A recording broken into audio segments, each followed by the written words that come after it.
राधे राधे। जय श्री कृष्णा।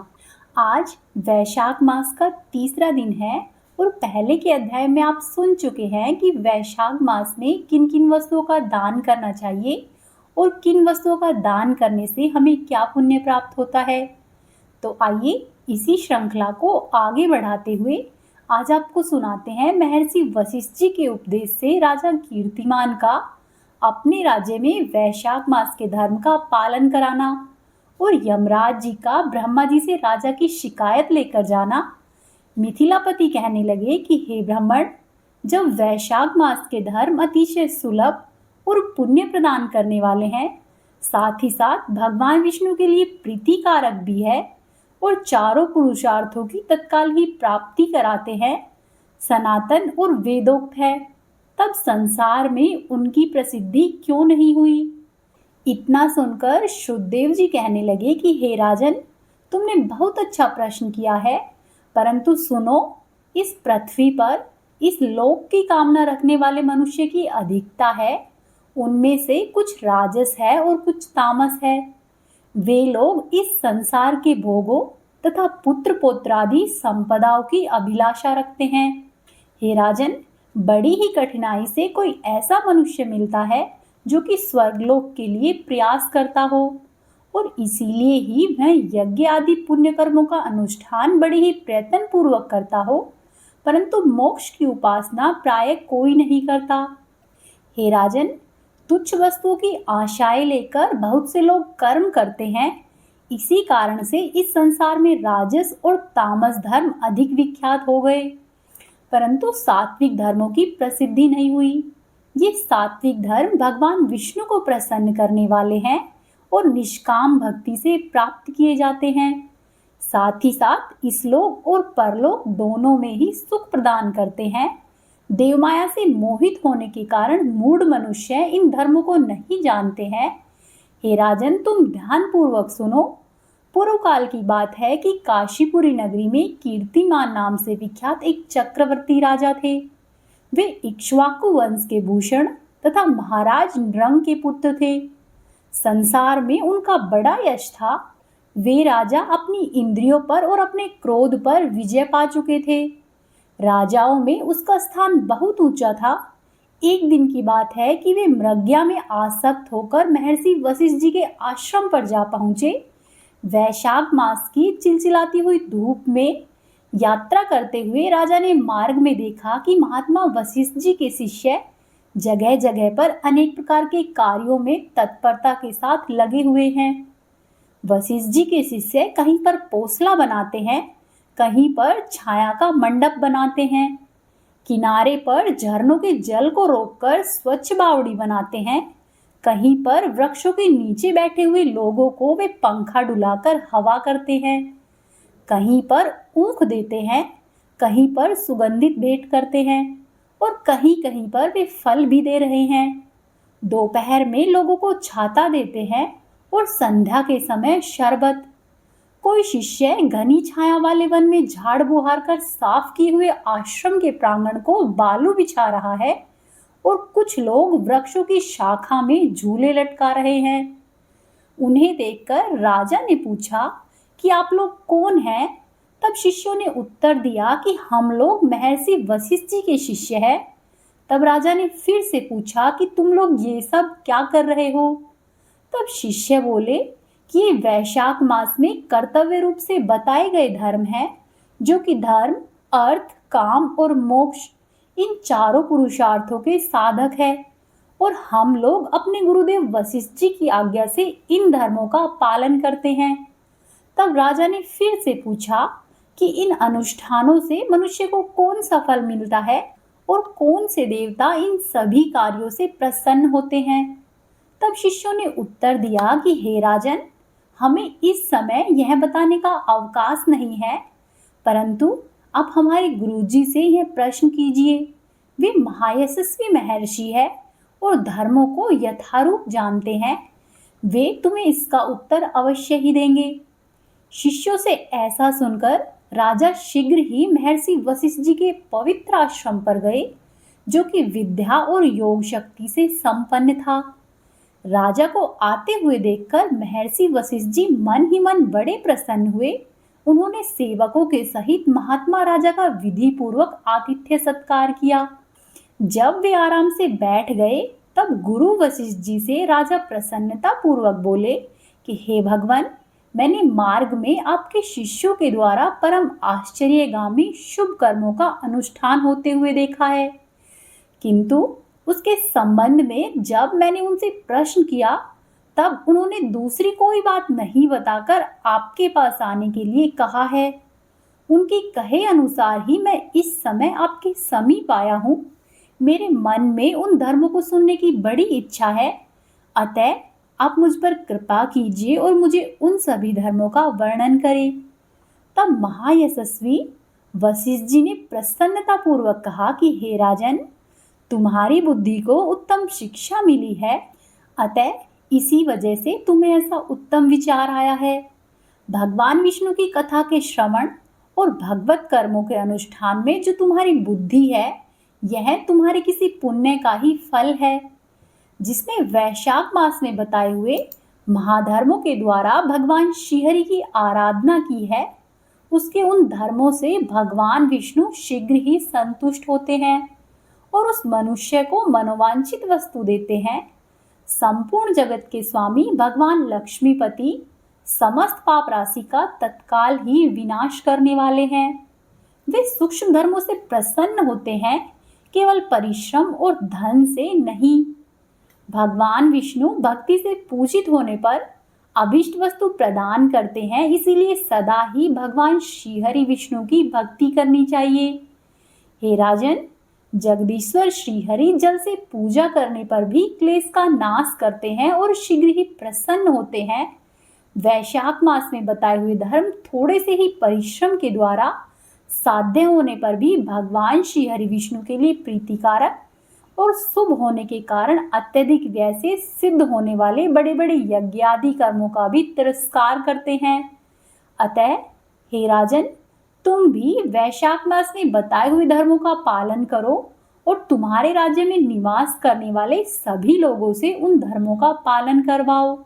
इस प्रकार से वैशाख मास में जो जो धर्म के कार्य किए जाते हैं, उनकी शास्त्रों और युक्तियों से भली भांति सिद्ध करके वशिष्ठ जी ने वैशाख मास के सभी धर्मों का राजा के सामने वर्णन किया। उन सब धर्मों को सुनकर राजा ने गुरु का भक्ति भाव से पूजन किया और घर पर आकर वे सभी धर्मों का विधि पूर्वक पालन करने लगे। देवाजी देव भगवान विष्णु में भक्ति रखते हुए राजा कीर्तिमान देवेश्वर पद्मनाभ के अतिरिक्त और किसी देवता को नहीं देखते थे। उन्होंने हाथी की पीठ पर नगाड़ा रखकर सिपाहियों से अपने राज्य भर में डंके की चोट पर यह घोषणा करवा दी कि मेरे राज्य में 8 वर्ष से अधिक की आयु वाला जो जो मनुष्य है और उस मनुष्य की आयु जब तक 80 वर्ष की नहीं हो जाए, अर्थात 8 वर्ष से लेकर 80 वर्ष तक के सभी मनुष्य, जब तक कि मेष राशि में सूर्य स्थित होने पर वह प्रातःकाल स्नान नहीं करेगा, तो मेरे द्वारा दंड दिया जाएगा अथवा उसे राज्य से निकाला देने योग्य समझा जाएगा। यह मेरा आदेश है।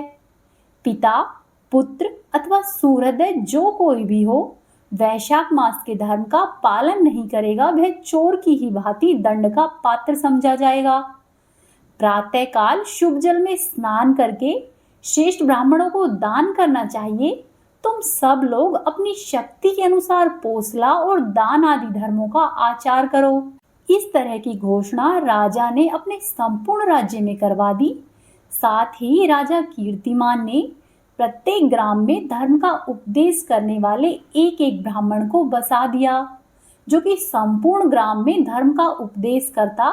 इसके साथ ही साथ राजा ने 5-5 गांवों पर एक से एक ऐसे अधिकारी नियुक्त किए जो कि धर्मों का त्याग करने वाले लोगों को दंड दे, और उन अधिकारियों की सेवा में 10-10 घुड़सवार नियुक्त किए।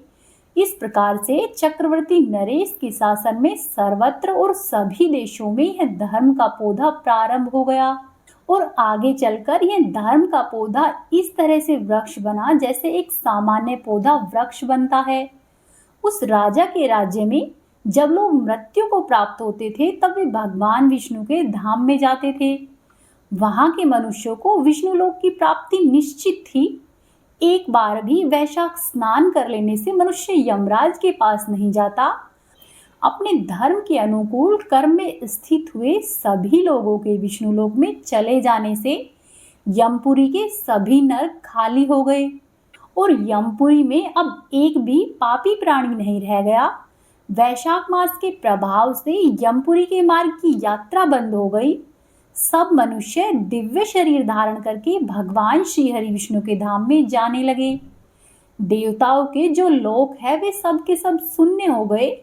यहाँ तक कि स्वर्ग और नर्क दोनों के शून्य हो जाने पर एक दिन नारद जी ने धर्मराज के पास जाकर कहा कि हे धर्मराज, आपके इस नर्क में अब पहले जैसा कोलाहल सुनाई नहीं पड़ता।